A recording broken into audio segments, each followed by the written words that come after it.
Hey everyone, welcome back. In this video, I'll show you how to fix the Expedia something went wrong error. First, check your internet connection and make sure that it is working properly. Next, swipe up from the bottom of your screen, look for the app, swipe it away, completely closing it, wait for a few hours and then reopen it. Then, restart your phone to clear system issues affecting the app. Next, head over to your App Store or your Play Store, search for the Expedia app, and make sure that the app is updated to the latest versions.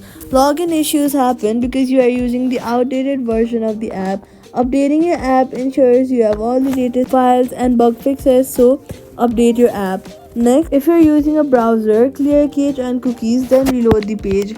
Now, if the problem continues, wait for a few minutes and try again, as this error can happen due to temporary server issues.